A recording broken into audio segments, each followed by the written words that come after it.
Welcome everybody. We're back. Can you believe it? Welcome back to Hope for a Better Life. I'm sitting here in Tucson, Arizona at Sunrise Chapel on this beautiful 93-degree misty day, and I am delighted to be back with my friend David Roth, joining me remotely from Boulder, Colorado, in the new Church of Boulder Valley. So, how you doing, Dave? We're back. It's amazing. It's a miracle. It's good to be back. I'm well. I am enjoying a nicer day in the low 70s. So I apologize on behalf of all Arizonians or to all All Arizonians. But it's all how you handle it, right? So it's great to be back, and we hope that you missed us so that you show up and we can have some more conversation. So what are we going to talk about today, Ethan?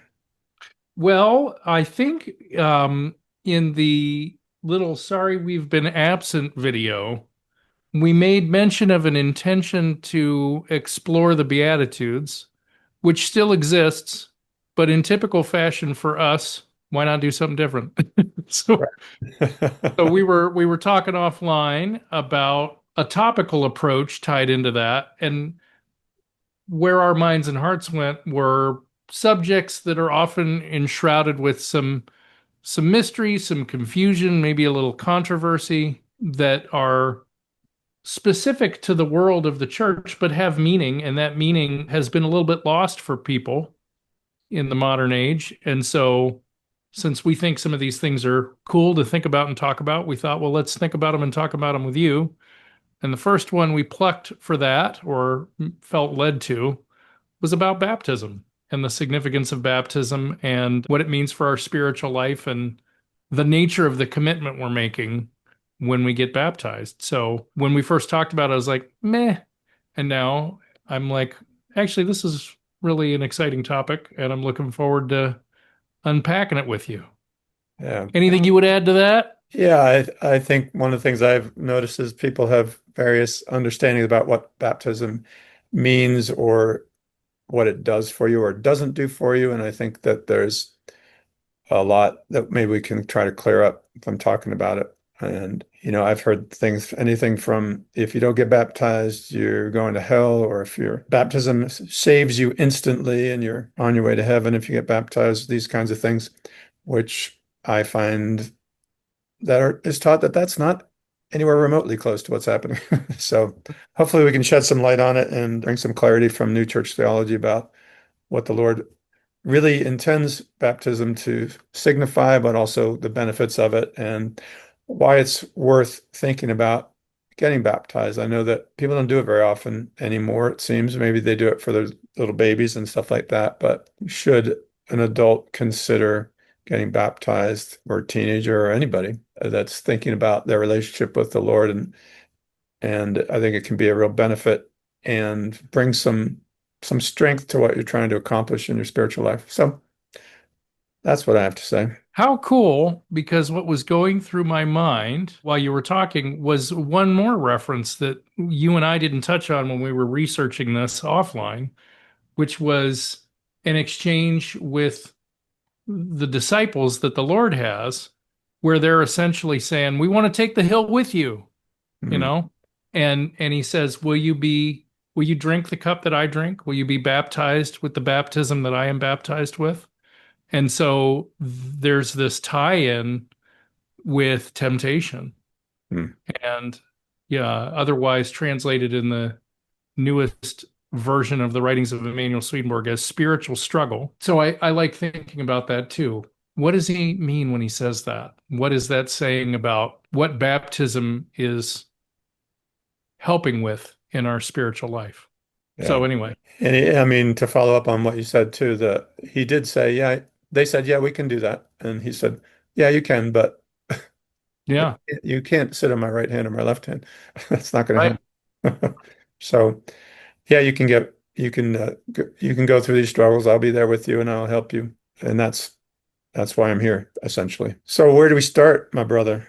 What do you want And that the purpose of it, to the point you just made, is not some special channel to? or self-righteousness or from some desire to dominate over others because we're spiritually superior to them, Yeah. but as a natural byproduct of a part of our mind and heart that says, I want to give as much of myself as I'm coming to understand to as much of God as I'm coming to understand, I think, Yeah. which is a beautiful thing to think about, that the Lord waits for us to want that and seeks to bless it. Thank you. A couple of things popped in my head as you were talking too, which is why should we get baptized? And it's funny, long ago there was a person who was attending our church for a while, and they said, I'd love to get baptized, but I really don't believe in Jesus thing. I'm like, well, it's kind of the whole point because it's a Christian ritual that's about relationship with the Lord Jesus Christ. But I don't know that I can, in clear conscience, baptize you if you just don't even want to leave Jesus out of the out of the equation. It didn't make any sense.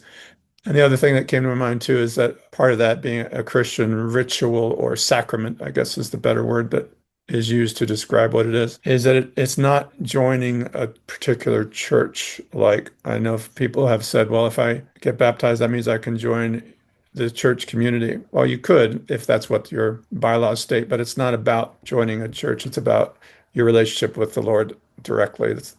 So if you're wondering, well, I don't know if I want to join that church. I don't like what they teach about this or that, or I don't like their stance on this. It's like let's separate that out because this is really about do you want to come to know the Lord, learn the truths from His Word, and live according to them? If you can answer yes to those three questions, then I think baptism is right for you. I love that. And if memory serves, it happened on the banks of the Jordan, and that's about introductory truths. Yeah, And I think also an introductory state. So it's, this is not some recognition that you're now theologically sophisticated and know everything there is to know and are practicing everything there is to practice. It's a starting point, exactly. and you're wanting to restart your life with the Lord as the center. And I think the Lord says that's enough. And if it's okay, having said that, I thought it might also be neat to read a scriptural account of baptism. Yeah, thank you for emphasizing that before Yeah. you don't jump into that reading. I love that it's an introduction to this this life. It's I don't have to know, people say I don't know enough. I don't have all the stuff figured out. It's like that's not the point. The point is an introduction, like the children of Israel, they had to cross the Jordan to enter the promised land. That's we're crossing into a new state of, but we haven't conquered the land, just like the children of Israel haven't settled the land for themselves and made it their kingdom yet. We're just beginning this process or a new beginning. I love that as well. This idea of a new start to my spiritual life. So thank you for that. Yeah. Thank you. You reminded me of something my mom is fond of saying, that she reached a point in her own spiritual development where she realized the God of her head needed to become the Lord of her heart. Hmm. Sweet. Yeah. Love that. Um, so speaking of that, here's the instructions that the Lord gave in the Gospel of Matthew in the 28th chapter. Then the 11 disciples went away unto Galilee, to the mountain which Jesus had appointed for them. And when they saw him, they worshipped him, but some of them doubted. I've always thought that was interesting. Hmm. Then Jesus came and spoke to them, saying, all authority has been given to me in heaven and on earth. Go therefore and make disciples of all the nations, baptizing them in the name of the Father and of the Son and of the Holy Spirit, teaching them to observe everything that I've commanded you. Lo, I am with you always, even to the end of the age. And Something, that's the end of the Gospel of Matthew, amazingly yeah. enough. Well, something stood out to me, which I hadn't noticed before. Well, first of all, you're pointing out the doubting part. He didn't say some of them doubted and they were struck by lightning and cast out. It was sort of like, and maybe it's okay to have some doubts. But the point was, he said, make them disciples. He didn't say make them apostles. And I think that's an important distinction because a disciple means literally someone who's learning, someone who's a student, who's trying to enter a new discipline, if you will. So make disciples, help them to become people who can learn about me, the Lord, and learn my teachings and try to live by them. You're not making them into those who are now sent out to go and and convert others, which is what an apostle was. So that was interesting. I don't know if you've thought about that before. That jumped out at me. I have, and it connects to something else for me, that the calling of the disciples, Hmm. that their calling was not about being erudite theologians. Right. It wasn't die for me. It was follow me. Follow me. Yeah. I think that's the calling of baptism. I want to follow the Lord with my Yeah. life. Yeah. So why bother? I'm always with you always gets me. I think that why bother is such an interesting question because in our theology, the direct quote is that baptism confers neither faith nor salvation. Yeah. So part of you could say, Hmm. cool, why bother? Yeah. You know, But there's power in ultimates, power in commitments.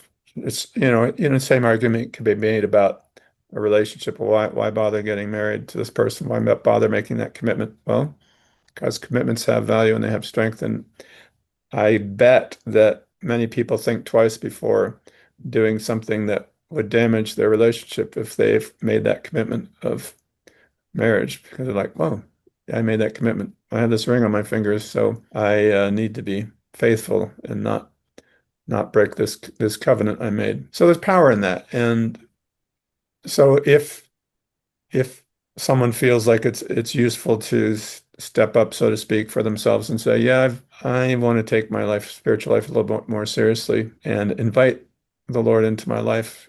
Behold, I stand at the door and knock. If anyone hears my voice and opens the door, I think this is a way to open the door. I will come into them and dine with them, and they with me. So, and I don't know about others, but it feels like I could use all the help I can get, to keep my life on track and to try to grow spiritually. Because there's so many distractions, so many possibilities to divert, and so why not align all the possible things one can to support one's spiritual life? I love that. And your point about commitment is kind of where I was hoping this would go, Hmm. because the other thing we're taught is that the angels associate themselves with that commitment. And so there is something spiritually that happens when we make that commitment to follow the Lord. And a passage that I recently included in a baptism service I did said protects our ability to have faith in the Lord to be baptized, which I think is a really interesting idea that there's a sphere or an enveloping of this newly gestating spiritual life Hmm. that is part of baptism. That Yeah, this that the spiritual world draws closer. That heaven and earth are touching a little more as a result of making that commitment and seeking to have it blessed. That right, the angels rejoice in that and surround us in that in a different kind of way. I right. mean, what a beautiful idea.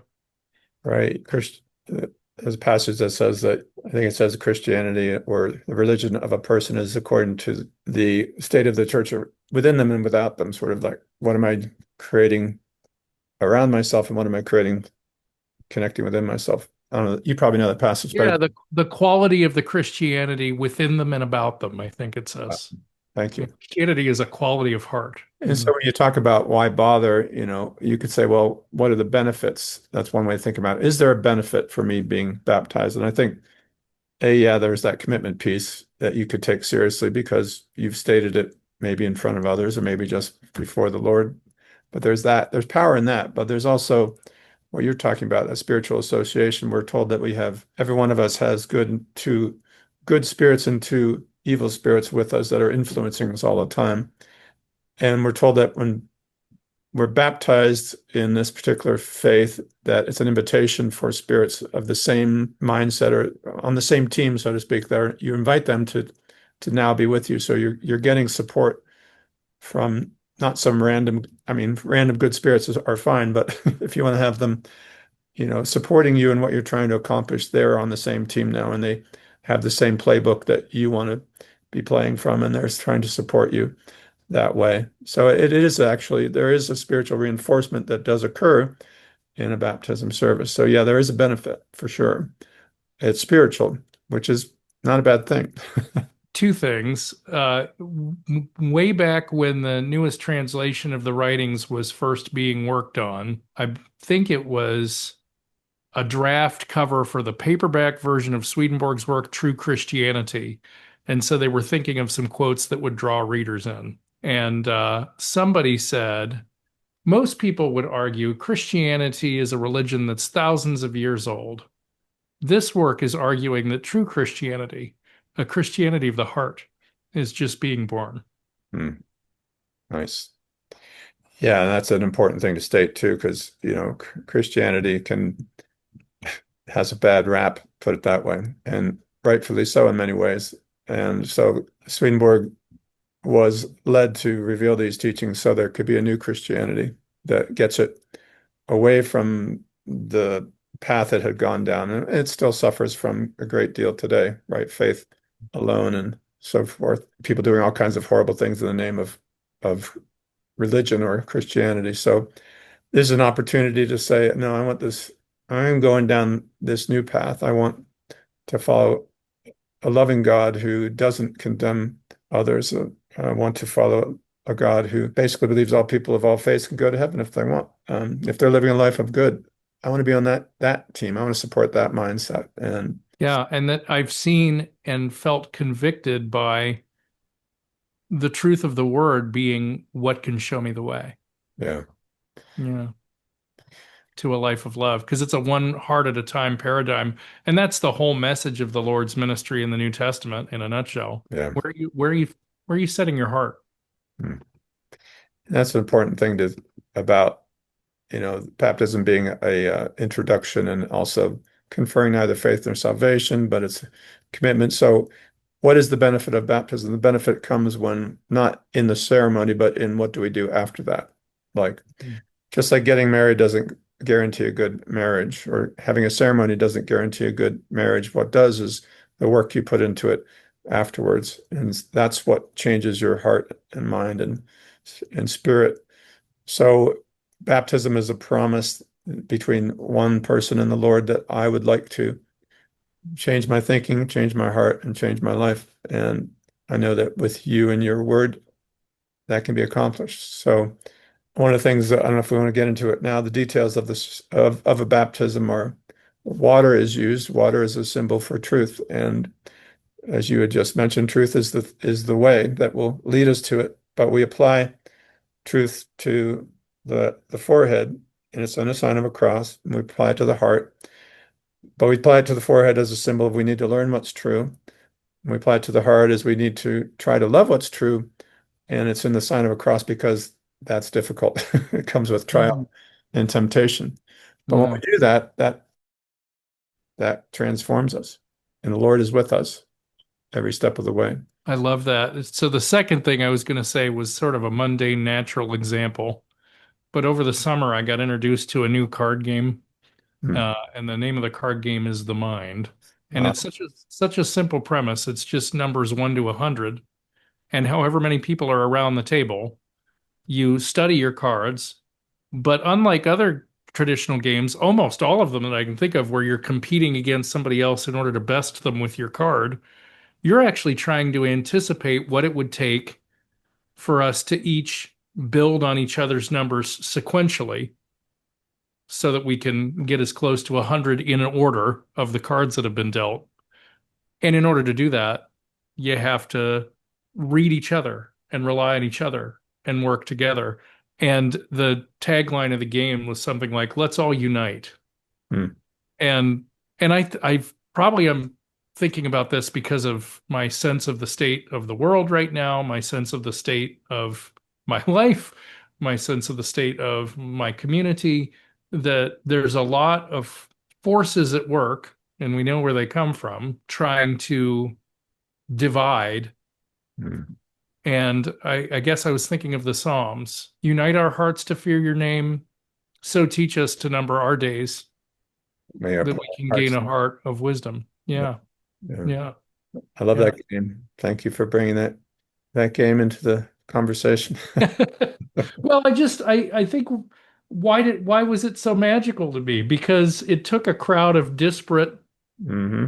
distracted, noisy teenagers. Mm. And everybody, whatever was going on in their life, was mutually invested in doing this thing together for the sake of the good of the whole. And it's like a little snapshot of heaven. Maybe that's what's so electric about it, you know? Yeah. That baptism is really about saying that is what our life is for. Our life is spiritual, and so it's for spiritual things, not natural things. Mm. And the Lord can give us that heart, and if we're open to being given that heart, then we want nothing more than to share that heart, and that heart to be the heart of humanity, you know, Right. that goodwill to fill the earth. Mm. Thank you. That's beautiful. Here's an interesting part of the sequence of story with baptism. So when Jesus was baptized, so Jesus got baptized by John, and but then he went into the wilderness and was tempted by the devil. So I usually warn people that, getting baptized is awesome, and you may be tempted afterwards. You may find it all this stuff brought into doubt. And I think it's because you've invited the Lord to draw closer. And when that happens, the hells get very uncomfortable who are with us. I think that's an important thing to bear in mind too, is that, well, I love that idea. When we invite the Lord closer, what makes hell, the presence of hell very uncomfortable, and they have to either leave or they have to fight for their life. So that fight to keep you where you are is the temptations, the battle between heaven and hell going on in our spirit. But if we can work through it with the Lord's help, then the net effect is that hell backs up. Their effect is a little quieter, a little less strong. And so I usually warn people that if you do make this choice to do that, just know that you might have a little bit of trial, and that's okay. That's might be expected. For some reason, what you made me think of too is that in the little section on baptism in Swedenborg's work, True Christianity, the culmination of that section is him saying, and when these temptations are overcome, or that process that you were describing is beginning to happen, what's established is a partnership or a link between us and God. And then it draws a parallel because you could think, well, why the sign of the cross? Hmm. And what it says is that in the Lord overcoming the last and greatest temptation of his earthly life, in the crucifixion, what was established was a link between the human and the divine, which models the link the Lord wishes to establish with each of us. Which reminds me that one of my favorite ministers when I was in high school said, and the whole reason the Lord came into the world is so that the human essence in God could connect to the human essence in us. So what haven't we addressed in this topic? Well, maybe the last thing that I can think of, which has sort of been addressed, but it seems like such a nice note to land on, is this special teaching in 126 of True Christianity that says that when we're in the thick of it, those spiritual struggles, we feel like we're left on our own. Hmm. But it says we are not, for then the Lord is most closely present with us in our inmosts and secretly giving us support Hmm. that we might overcome.